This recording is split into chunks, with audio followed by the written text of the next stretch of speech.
High, আমি সূচনা and this is a new background. এটা হচ্ছে যে আমার বই মানে ওই বুক শেলফি যেটা সবাই সবসময় দেখে, কিন্তু এই ব্যাকগ্রাউন্ডটা একটু ডিফারেন্ট। মানে এটা নিচের পার্টটা আমি এই সাইডে বসে ভিডিও করি, যেখানে আমার ডেস্কটপ আছে। এই পাশে এখন আমি নিচে বসে করাচ্ছি। যাই হোক, এই বর্ণনা তো কেউ শুনতে চাইনি। আজকে ভিডিওটা হচ্ছে পায়ে পায়ে ৬৪ জেলা বাবর আলীর লেখা। এই বইটা কেন আমি পড়া শুরু করেছি এটা প্রথমে বলি। আমি প্রথম কথা বাংলাদেশের যে এই বিভিন্ন সেলিব্রিটিদের বই আছে সেগুলো নিয়ে খুবই ভয়ে থাকি, আতঙ্কে থাকি। কারণ কি না কি লেখা থাকে, আবার সেটা পড়ে কি না কি বলবো, মানুষজন মারতে চলে আসবে। তো আমি আসলে বাবর আলীকে চিনতাম না। অনেকেই হয়তো চেনেন না, আবার অনেকেই চেনেন। আমাদের কিন্তু বই বই নিয়ে যারা কাজ করেন তারা অনেকেই বাবর আলীকে অনেক আগে থেকে চেনেন, আর চেনাটাই স্বাভাবিক। আমি চিনতাম না, এটার কারণ হচ্ছে আমি একটু মনে হয় আমার নাকুচে স্বভাবের জন্যই। আমার কাছে মনে হচ্ছিল সেলিব্রিটি, এদেরকে চিনি কি হবে, বাদ দেই, এরকম টাইপের একটা ব্যাপার। ওনার ব্যাপারে একদমই বদার ছিলাম না যখন উনি আর কি ফেমাস অনলাইনে, সোশ্যাল মিডিয়াতে। আমি জাস্ট খুবই মানে চেষ্টা করেছি অ্যাভয়েড করার টপিকটাকে, কারণ আমার কাছে মনে হচ্ছে আমি আসলে ওনার যেই আগ্রহের বিষয়টা সেটার সাথে আমার সম্পর্ক ওরকম নেই। তো এরকম একটা নাকুচি স্বভাব থেকে আমার কাছে মনে হচ্ছে উনি আবার কি বই লিখবে, মনে হয় অত ভালো লিখতে পারবে না। আবার উনি ওনার শিক্ষাগত যোগ্যতা নিয়েও আমি কিছু জানতাম না। আমার কাছে মনে হচ্ছে কি হবে না হবে। কিন্তু বইটা পড়তে গিয়ে আমি খুবই অবাক হই। প্রথম অবাক হয়ে বইটা পাওয়ার পরে আমি দেখি যখন ওনার লেখক পরিচিতি লেখা যে উনি ডাক্তার হয়েছেন। এখন এটা আমি বলছি না এই জন্য যে বাংলাদেশ মানেই ডাক্তার ইঞ্জিনিয়ার মানে তারা শিক্ষিত, এটা আমি বলছি না। আমার এই কথাটা বলার কারণ যে আমি আসলে তার যে একটা শিক্ষাগত যোগ্যতা থাকবে এই কনসেপ্টেই আমার মাথার মধ্যে ছিল না। আমার কাছে মনে হচ্ছে উনি তো সেলিব্রিটি, সেলিব্রিটিদের আবার কি ওনারা এরকম হবে। এটা একটু কাউন্টার প্রোডাক্টিভ, কারণ আমি আমার পানির বোতল কখন থেকে দেখা যাচ্ছে। যাই হোক, আমি সেই সব সেলিব্রিটিদেরকে পছন্দ করেছি যারা বুয়েট থেকে পড়েছেন, যারা চারুকলা থেকে পড়েছেন, এরা আমার বাংলাদেশের প্রিয় সেলিব্রিটি। সো আমার জন্য ভাবা যে উনি সেলিব্রিটি তাই ওনার হয়তো ভালো কোনো শিক্ষাগত যোগ্যতা থাকবে না, এটা আসলে একটু নিম্ন মানসিকতা আমার দিক থেকে। কিন্তু এরকম আমি ভেবেছিলাম। তো তারপর প্রথমে এটা দেখে একটু অবাক হই, তারপর আমি একটু বইটা পড়া শুরু করি। বইটা পড়া শুরু করার পর আমি আরো বেশি অবাক হই যে ওনার লেখা আসলে ভালো। আমি তো অনেক বই পড়ি, আমি বলবো না যে উনি একদম শ্রেষ্ঠ লেখক, ওনার লেখা ট্রাভেলগটা বাংলাদেশের শ্রেষ্ঠ ট্রাভেলগ, এরকম কিছু আমি বলবো না। কিন্তু আমি আসলে ওনার লেখা পড়ে ভীষণ অবাক হয়েছি, আমার কাছে খুবই ভালো লেগেছে। এখন বইটা কি এটা নিয়ে বলা যাক। আচ্ছা, একটু পানি খেয়ে নিই। বইটা কি এটা নিয়ে বলা যাক। নামটা থেকেই জানা যাচ্ছে বইটা আসলে কি, পায়ে পায়ে ৬৪ জেলা। বাবর আলী পায়ে হেঁটে বাংলাদেশের ৬৪ জেলা ঘুরে দেখেছেন। এখন আপনি যদি ভাবেন যে ৬৪ জেলাতে উনি কি দেখেছেন সেটার বর্ণনায় বইয়ে থাকবে, আপনি কিছুটা হতাশ হবেন। কেন আমি বলি, প্রত্যেকটা বইয়ের আসলে একটা উদ্দেশ্য থাকে যে আমি এই বইটা, বা প্রত্যেকটা প্রজেক্টের একটা উদ্দেশ্য থাকে। এই বইটাকে বই হিসেবে না দেখে যদি একটা প্রজেক্ট হিসেবে দেখি, যে বাবর আলীর পার্সোনাল প্রজেক্ট, উনি ৬৪ জেলা পায়ে হেঁটে ঘুরে দেখবেন। এই যে পায়ে হেঁটে ঘুরে দেখেছেন, এটার সময় ওনার দিনলিপিগুলো এখানে এসেছে। এখানে এখানে অনেক সুন্দর বিউটি, অনেক এই সেই, এসব আপনি যদি জানতে চান, আপনি যদি লেখা পড়ে বুঝতে চান যে ৬৪ জেলা দেখতে কেমন, বা ৬৪ জেলার একদম গাছের পরিমাণ কতখানি, এখানে সবুজ কতটা, নদী কতটা সুন্দর, এখানে সূর্যাস্ত কতটা সুন্দর, এসব নিয়ে যদি জানতে চান তাহলে কিছুটা হতাশ হবেন। তার মানে এই না যে এসবের কথা বইয়ে আসেনি, কিন্তু বইয়ের মূল উদ্দেশ্যটা আসলে ৬৪ জেলার সৌন্দর্য বর্ণনা করা বা ৬৪ জেলা দেখতে কেমন এটা বর্ণনা করা ছিল না। এই বইয়ের মূল উদ্দেশ্য ছিল বাবর আলী পায়ে হেঁটে বাংলাদেশ ঘুরে দেখতে চান, এবং তিনি পায়ে হেঁটে বাংলাদেশ ঘুরে দেখেছেন। দেখতে দেখতে উনি তার দিনলিপি এখানে লিখে রেখেছেন, আর এটাই হচ্ছে বইয়ের মূল উদ্দেশ্য। কেমন জানি দেখাচ্ছে, যাই হোক। তো এটাই হচ্ছে বইয়ের মূল উদ্দেশ্য, এবং এই জিনিসটা উনি খুবই সুন্দর করে করেছেন। আপনি যদি এই এক্সপেকটেশনটা থেকেই পড়েন যে আচ্ছা একটা মানুষ কিভাবে এটা করেছে, কিভাবে তিনি ঘুরে দেখেছেন, জিনিসটা আসলে খুবই ইন্টারেস্টিং, অ্যান্ড আমার কাছে আসলে সেটা খুবই ভালো লেগেছে।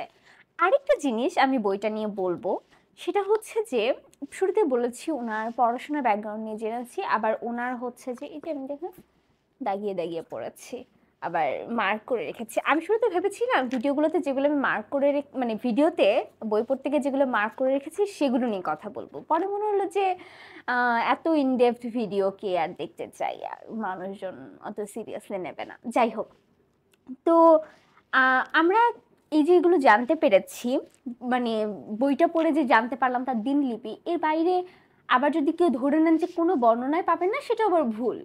কারণ উনার যে আগ্রহের বিষয়গুলো সেগুলো উনি বিভিন্ন শহরে দেখেছেন।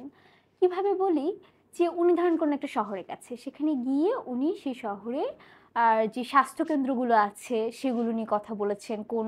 কারণ ওনার আগ্রহের বিষয় ওটা, ওনার জানার বিষয় ওটা, তো এটাই স্বাভাবিক। কিন্তু আমরা যারা দেখা যাচ্ছে স্থাপত্যে পড়ি, আমি স্থাপত্য থেকে পড়াশোনা শেষ করেছি, আমি কোথাও গেলে বা কোনো একটা বিল্ডিং দেখলে আমি ওটা জানালা দেখছি, বা ওটা কীভাবে বানানো হয়েছে, ওটা কোন স্টাইলে বানানো হয়েছে, এটা নিয়ে হয়তো আমার একটা জিনিস আমি নোটিস করছি। তো উনিও এই যে ওনার আগ্রহের বিষয়গুলো নোটিস করে, এই জিনিসটা মানে আরও আমার কাছে ভালো লেগেছে। ভালো লেগেছে কি, যে উনি যে মানুষ কেমন বা উনি কোন বিষয়গুলো নিয়ে ওনার আগ্রহ সেটা ফুটে উঠেছে ওনার লেখার মধ্যে দিয়ে। আবার উনি যে এখানে পেজটা বের হয়েছে, এখানে উনি দিনাজপুরের যে তেভাগা আন্দোলন এটার কথা উঠে এসেছে। তারপরে কি কি সব উঠে এসেছে এখানে, নীলফামারী জেলাকে নিয়ে নীলকরদের যে মানে সেখানে যাওয়া হয়েছে সেসব নিয়ে লিখেছেন। অর্থাৎ উনি লিখেছেন, উনি হিস্ট্রি নিয়েও লিখেছেন, উনি ন্যাচারাল বিউটি নিয়েও লিখেছেন, but this was not meant to be written from the perspective of a traveler in a sense that ইংরেজিতে বলছি মানে এটা লেখাটা এরকম ভাবে ছিল না যে এটা পড়ে আমরা শহরটাকে দেখে ফেলবো।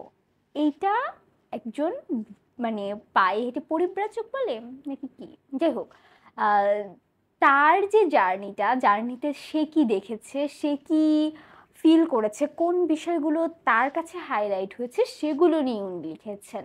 এবং এই সময়টা তিনি বিভিন্ন মানুষের বাসায় থেকেছেন, তাদের সাথে ওনার যে ইন্টারাকশন, এই ব্যাপারটা খুব ভালো লেগেছে। একই সাথে আরেকটা জিনিস যেটা আমার ভালো লেগেছে সেটা হচ্ছে এই যেটা একটু আগেই বললাম, বিভিন্ন মানুষের বাসায় থেকেছেন, এই যে মানুষের সাথে মানুষের যে সম্পর্কটা, আমি খুবই ঘরকুনে মানুষ এবং আমি মানুষের সঙ্গ সংস্পর্শ সম্পর্ক খুবই মানে বাঁচিয়ে চলার চেষ্টা করি। কোনোভাবেই তাদের কাছে আমি যেতে পছন্দ করি না।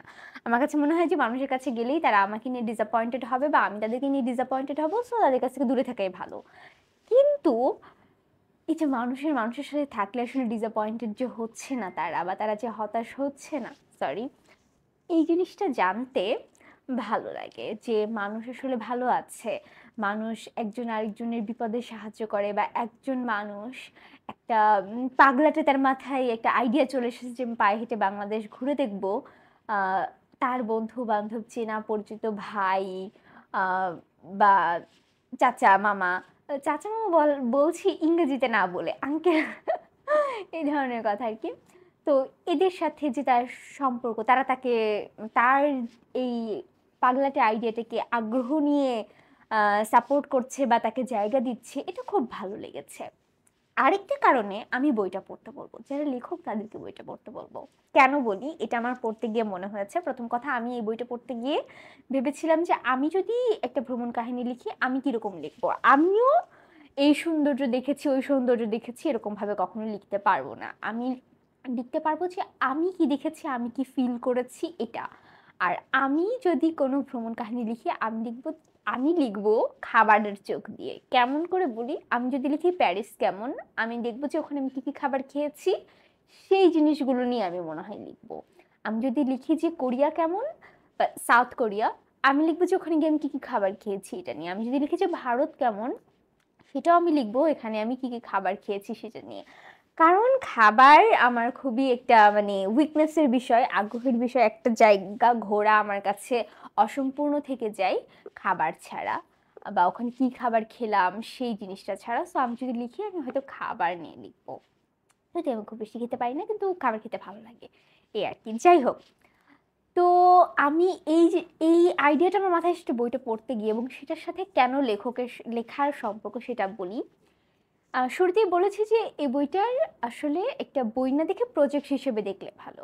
কারণ উনি এটাকে উনি ঘুরে দেখতে চেয়েছেন সেটা নিয়ে লিখেছেন। ঠিক তেমনভাবে আমরা যারা লেখক হতে চাই, শুধুমাত্র ফিকশন রাইটার সেটা বলবো না, যারা নন ফিকশন রাইটার হতে চান, যারা কলাম লিখতে চান, যারা সংবাদপত্র লিখতে চান, সরি সংবাদপত্র লিখতে চান, বা যারা বিভিন্ন নন ফিকশন টপিক নিয়ে লিখতে চান এবং যারা কমেন্টারি করতে চান, সোশ্যাল কমেন্টারি, তাদের জন্য এই বইটা লিখতে বলবো কি, আমরা অনেক সময় যেহেতু অনেক লেখা আমরা জমা দিই, সব লেখা পাবলিশ হয় না, তখন একটা মনে হয় যে উফ, সব কিছু তো ম্যাটেরিয়ালাইজ হচ্ছে না।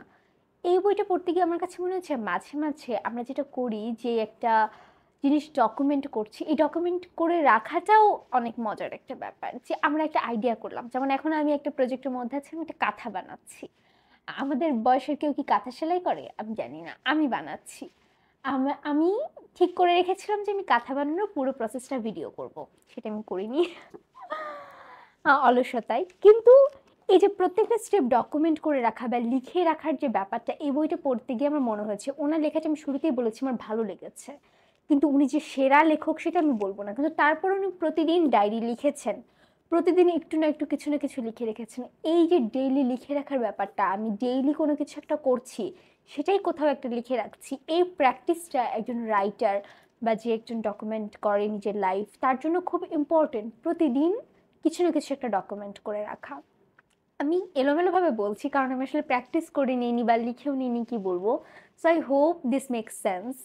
বাট আমার কাছে সেই জন্য আমি যারা লিখতে চান বা যারা যে কোনো কিছু করতে চান বা কোনো একটা ক্রাফট, কোনো একটা স্কিলে ডেভেলপ করতে চান, তাদের জন্য এই বইটা পড়তে বলবো কি, এই বইটা পড়লে ওই মোটিভেশনটা কাজ করবে যে আচ্ছা, আমিও কোনো একটা প্রজেক্ট যদি শুরু করে আমি শেষ পর্যন্ত করব, এটা ভালো হোক মন্দ হোক, সেটা আমি শেষ পর্যন্ত বই আকারে পাবলিশ হোক আর না হোক, শেষ পর্যন্ত সেটা কোনো একটা আহ, মানে বাস্তবে রূপায়ণ হোক আর না হোক, আমি সেই কাজটা করব, এই মোটিভেশনটা আমার কাছে মনে হয় এই বইটা থেকে আমার কাছে এসেছে। এর বাইরে কি বলা যায় এর বাইরে বলা যায় বইটা পড়তে গিয়ে আমি অনেক কিছু জেনেছি। যেমন বললাম যে উনি বিভিন্ন জায়গায় যখন গিয়েছেন সেখানকার আম, মানে কোনো একটা মেডিকেল কলেজ, কলেজ না, কোনো একটা মেডিকেল সেন্টারে কতগুলো বেড আছে সেটার কথা বলেছেন, বাংলাদেশে কোন জায়গায় সব থেকে বেশি বই সব থেকে বেশি বেড আছে সেখানে, সে কোনো একটা মেডিকেল সেন্টারে, সেটা নিয়ে কথা বলেছেন। উনি কথা বলেছেন এই যে গাছ নিয়ে, সবুজ নিয়ে, উনি কথা বলেছেন বিভিন্ন হিস্টোরিক যে সিগনিফিকেন্স সেটা নিয়ে, যেটা আমি হয়তো জানতাম না আগে।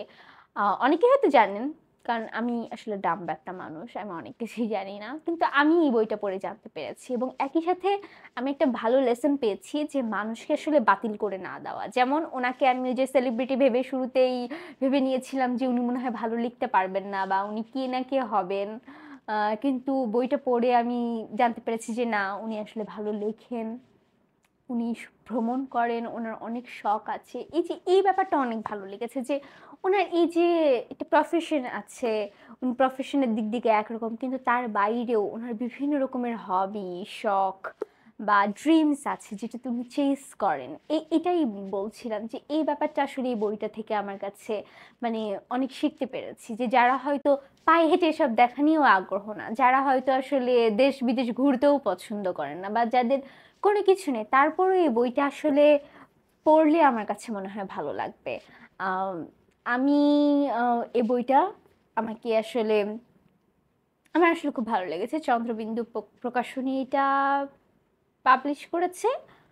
আর লেখকের আরেকটা বই আছে, ওইটা আমি দেখিনি, এটা ম্যালোরি ও এভারেস্ট, অদ্রিব প্রকাশনী থেকে। সেটাও আমি পড়তে পারি। লাইট কত রকম ভাবে চেঞ্জ হলে এই ছোট্ট একটা ভিডিও করতে গিয়ে। যাই হোক, ভালো থাকবেন। অনেক এলোমেলো একটা ভিডিও হলো, অনেক দিন পরে একটা ভিডিও বানালাম। এই ভিডিওতে খুব বেশি এডিটিং যাবে না, just cut cut cut cut cut. So I hope you like this video. মাঝখানে একটু ইংরেজিতে কথা বলেছি, আমি চেষ্টা করি বাংলাতে ভিডিও বানালে শুধু বাংলাতেই কথা বলার, আহ, কিন্তু সেটা আসলে হয়ে ওঠে না। যাই হোক, ভালো থাকবেন, অনেক অনেক ভালোবাসা, লাভ মি মোর।